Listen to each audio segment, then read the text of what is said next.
Team combattant panafricain, je vous dis bonjour, bonne journée à vous.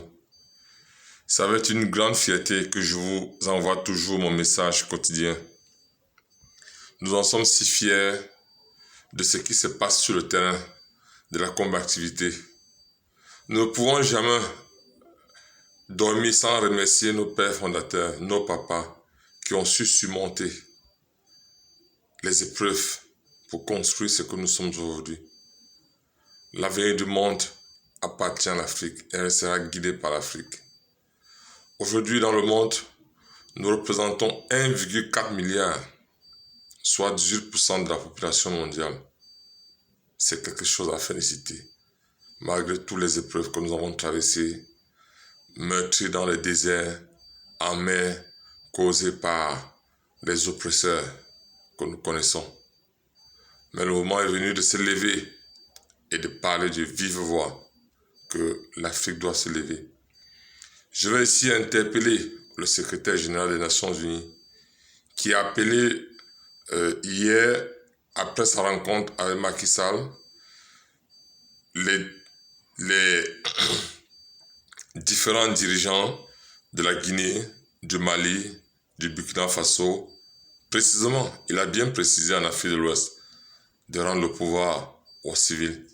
Mais qu'en est-il en Afrique centrale, où la même junte au pouvoir? Pourquoi sa déclaration n'est pas conjointe à celle de l'Afrique centrale? Pourquoi toujours vouloir diviser les Africains? Monsieur le secrétaire général des Nations Unies, ce que vous demandez à l'Afrique de l'Ouest, veuillez aussi le demander à l'Afrique centrale. Pourquoi est-ce que vous avez peur? Vous avez peur de cette France qui vous intimide. Vous sortez de très loin, dans un conflit en Ukraine, en Russie, où vous avez été incapable de vous exprimer. Mais vous voulez parler du cas de l'Afrique de l'Ouest. Vous n'avez rien à dire dans ce pays. Laissez le peuple souverain prendre la décision et la route de sa destinée. Il est temps que les Africains se lèvent et pensent à l'avenir de l'Afrique. Personne ne viendra construire l'Afrique à notre place. C'est nous-mêmes. Nos pères panafricains ne sont pas morts en vain. Ils ont laissé une route que nous suivrons jusqu'à nos jours. Nos papas aujourd'hui ont construit l'avenir de l'Afrique et nous représentons 1,4 milliard de la population mondiale, soit 18%. C'est énorme et efficace.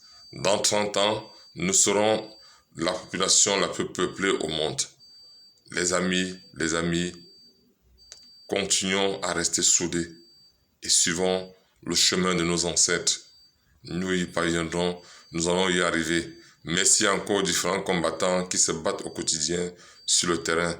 Ceux de la diaspora, précisément en Allemagne, en France, aux États-Unis, qui se battent pour apporter un vent de souffle aux différentes personnes sur le terrain en Afrique.